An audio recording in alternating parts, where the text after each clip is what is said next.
पाकिस्तान के सियासी और माशी हालात इस वक्त हम सबके सामने हैं, मगर एक ऐसी जमात मौजूद है जो चाहती है कि मुल्क में कोई ना कोई दंगा फसाद चलता रहे, कोई ना कोई लाश बिछ जाए, ताकि हम तो अपनी सियासत को चमकाएं और हम बता दें कि हम असल सियासतदान हैं।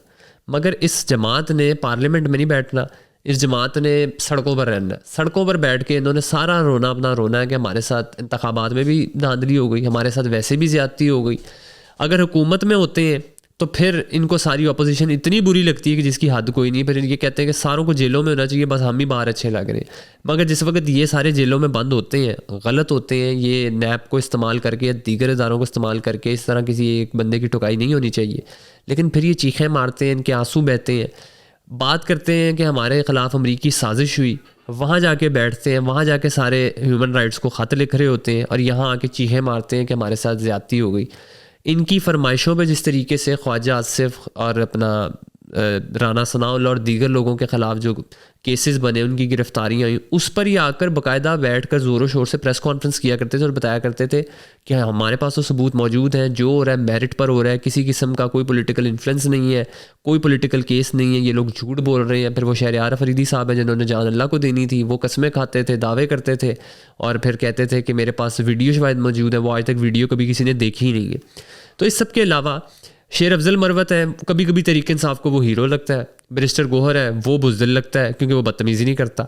इसी तरह अली मीन गंडापुर है, वो रेवोल्यूशनरी लीडर है इनके बकौल, क्योंकि वो बदतमीज़ी बड़ी अच्छी करता है। तो इसी तरह आप देखें कि तहरीक इंसाफ को बंदा ही वो जचता है कि जिसके मुंह से गाली निकले, जो औरतों की तजलील करे, जो दीगर लोगों की तजलील करे, चोर डाकू की गर्दान लगाई रखे, वो इनको बड़ा पसंद होगा। इसके अलावा कोई ऐसा शख्स नहीं होगा कि जो क्रेडिबल हो ये उसकी तारीफ़ कर जाए, मुमकिन ही नहीं है। अपनी जमात का जो है चेयरमैन, उसको गंदी गंदी गालियाँ देते हैं, बैरिस्टर गोहर को ये कहते हैं कि इस्टेब्लिशमेंट का टाउट है। तो इनमें इतनी सी भी गैरत और शर्म जो है ना वो बकाया रही नहीं है। अब होता क्या है कि 24 नवंबर को फाइनल कॉल खान साहब दे देते हैं और कहते हैं कि फिर से सारे सड़कों पर निकलेंगे, और फिर हुकूमत का जो रिस्पांस होता है इस मुतल्लिक वो भी कोई इतना अच्छा नहीं होता कि जो हुकूमत शेलिंग करती है और जिस तरीके से लाठियाँ बरसाती है इन पर, वो भी कोई इतना अच्छा नहीं है। लेकिन एक जमात जिसका दिल ही बाहर रहने को कर रहा है, दिल ही ये कर रहा है कि वहाँ से हम जो आए, वहाँ से फायर ब्रिगेड पूरी अपना लाइन में लेकर आए, एम्बुलेंस लेकर आए, क्रेनें लेकर आए, यहाँ आके पूरा इस्लामाबाद उल्टा दें, अपना 2-4 दिन बाद हम वापस चले जाएं, यहाँ से इस्लामाबाद रिपेयर हो, फिर हम बैठ के प्लान बनाएं। अब फाइनल कॉल है, ठीक है। तो ये इनका पता नहीं क्रिकेट मैच चल रहा है, एहतजाज चल रहा है, क्या चल रहा है। इस सब के अलावा बरतानवी अखबार है गार्डियन, जिसमें शाया होती है एक रिपोर्ट और उसमें कहा गया है कि पाक फ़ौज ने एक बार फिर पाकिस्तान तहरीक इंसाफ के जो बानी है इमरान खान, उनसे मुज़ाकरात से इनकार कर दिया है और साफ कहा है कि बानी पाकिस्तान तहरीक इंसाफ इमरान खान से किसी किस्म की डील नहीं होगी। तहरीक इंसाफ की जानिब से फ़ौज की क़यादत के साथ बातचीत पर रजामंदी ज़ाहिर करने के बाद सीनियर फ़ौजी ज़राए जो हैं वो बरतानवी जरीदे से बात करते हुए कहते हैं कि फ़ौज इमरान खान के साथ मुज़ाकरात या मुआहदे करने का कोई भी इरादा नहीं रखती। तो गार्डियन में शाया होने वाली रिपोर्ट के मुताबिक बानी पाकिस्तान तहरीक इंसाफ चंद माह से फ़ौज से बातचीत के लिए तैयार हैं और उन्होंने गैर मशरूत मुज़ाकरात की पेशकश भी की है, जिसमें उन्होंने अपनी रिहाई के लिए फ़ौज से डील की कोशिश की थी। इस सब के बाद रिपोर्ट में ये भी कहा गया है कि कानूनी टीम के ज़रिए गार्डियन से की जानिब से पूछे गए सवालात में जवाब में उनका कहना था कि जेल जाने के बाद फ़ौज से कोई भी बातचीत नहीं हुई, लेकिन वो मिलिट्री इस्टेब्लिशमेंट के साथ डील करने से इनकार नहीं करेंगे। इस सब के बाद इमरान खान ने यह भी कहा कि फ़ौज के साथ बातचीत असूलों और अवाम के मफाद में होगी, ना किसी ज़ाती फ़ायदे के लिए जिससे पाकिस्तान की जमहूरी इक़्तिदार को नुकसान पहुँचे। उन्होंने मज़ीद ये भी कहा कि वो अपने असूलों पर समझौता करने के बजाय जेल में ज़िंदगी गुजारना पसंद करेंगे। अपने ख़िलाफ़ फ़ौजी अदालत में मुकदमा चलाने के मामले को उन्होंने जो है ना वो गैर कानूनी करार दे दिया और कहा कि ये फ़ौजी अदालत में सिविलियन पर मुकदमा चलाने की वजह से सिर्फ ये है कि कोई दूसरी अदालत मुझे मुजरिम ना ठहराएगी। मेरा अज़म तोड़ने के लिए मुझे अलग थलग रखा गया, 15 दिन तक मुझे किसी से रब्ता नहीं करने दिया गया, सेल में बिजली नहीं थी, मुझे 24 घंटे लॉकअप में रखा गया। और फिर इस बात का भी आप ख्याल रखें कि तहरीक इंसाफ माजी में अपनी हुकूमत गिराने का जो इल्ज़ाम है वो इस्टेब्लिशमेंट पर आयद करती आई है और इसके बाद अमेरिका का भी कहती आई है। और फिर अमेरिका की अगर बात करें तो अमेरिका का सबसे ज़्यादा इल्ज़ाम इन्होंने अमेरिका पर ठहराया, एब्सोल्युटली नॉट, ये वो अमेरिका का जो यार है गद्दार है, गद्दार है, पता नहीं कौन कौन से इन्होंने हैशटैग्स तैयार किए हैं। लेकिन आधी तहरीक इंसाफ की जो लीडरशिप है वो अमेरिका बैठी हुई है, वहाँ बैठ के वीडियोस बनाते हैं, वहाँ बैठ के बदतमीज़ियाँ करते हैं। और यहाँ पर अगर आप इनकी बातें देख लें हुकूमत में रहते हुए फ़ौज के मुतल्लिक वो क्या थी, यहाँ पर पाक फ़ौज जिंदाबाद के नारे मारते हैं, वहाँ जाकर फ़ौज को लताड़ने की बातें करते हैं।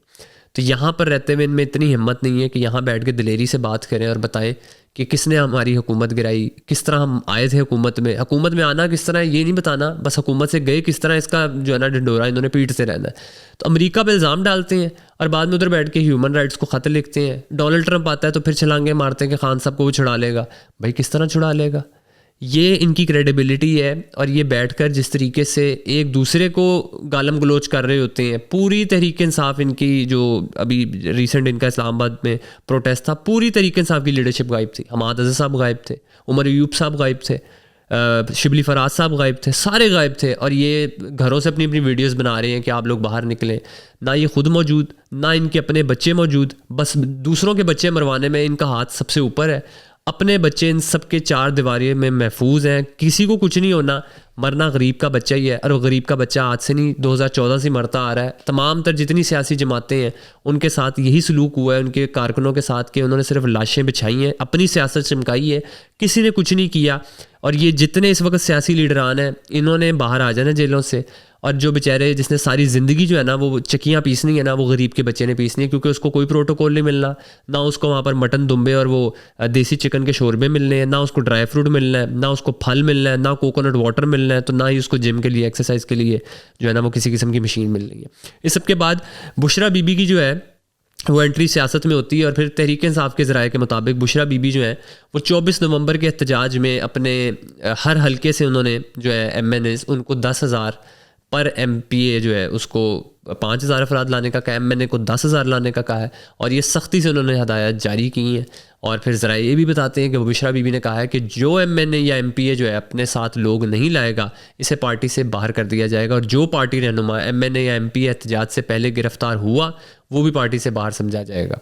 तो बुशरा बीबी ने पर्दे के पीछे से जो है वो इजलास के शुरा से 10 मिनट के लिए ख़ताब किया। और दूसरी जानिब इमरान खान के वकील जो है फैसल चौधरी एडवोकेट, उन्होंने आज अडयाला जेल के बाहर भी मीडिया से गुफ्तगू की और बताया कि इमरान खान ने कहा है कि बुशरा बीबी सियासत में हिस्सा नहीं ले रही और ना ही सियासत में हिस्सा लेंगी। ताहम इमरान खान पार्टी रहनुमाओं को मुलाकात की इजाज़त नहीं मिल रही उनसे मिलने के लिए, तो किसी को अहम पैगाम पहुँचाना है। तो वो जो ख़बरें चलीं कि बुशरा बीबी जो है वो सियासत में उनकी एंट्री हो रही है, इमरान खान साहब ने उनको तमाम तर ख़बरों की तरदीद कर दी। और मगर बुशरा बीबी ने जो है वो उस सारे मीटिंग में जो है वो पर्दे के पीछे रहकर 10 मिनट की तकरीबन अपनी बात की। तमाम तर जितने तहरीक इंसाफ के उस वक़्त वहाँ पर लीडरशिप मौजूद थी। तो अब ये जो 24 नवंबर को होने जा रहा है एहतजाज, ये फ़ाइनल कॉल है खान साहब की जानिब से। मगर देखना अहम ये है कि क्या ये एहतजाज है हो पाएगा या नहीं। अगर होता है तो क्या ये वाकई में ही उस तरह का एहतजाज होगा, या जिस तरह के आज से पहले होते रहे कि लीडरशिप गायब हो, बाकी सारे लोग हों और वही तिया पांचा चल रहा है पुलिस के साथ, और वही लाठियाँ और वही जो है ना आंसू गैस की शेलिंग वो बेचारे बर्दाश्त कर रहे हैं। क्योंकि खान साहब खुद जेल में है, वो चाह रहे हैं कि जो जेलें भरी हुई हैं वो जो उनके लोग बंद हैं बीच में वो बंद है, बाकी जो रह गई हैं जेलों में जगह वो भी इनकी वजह से बंद हो। और बस फिर आप बैठ के वही नारे मारते रहें कि हमने आज़ादी लेनी है। देखते हैं फिर आपको 24 नवंबर को आज़ादी मिलती है या नहीं।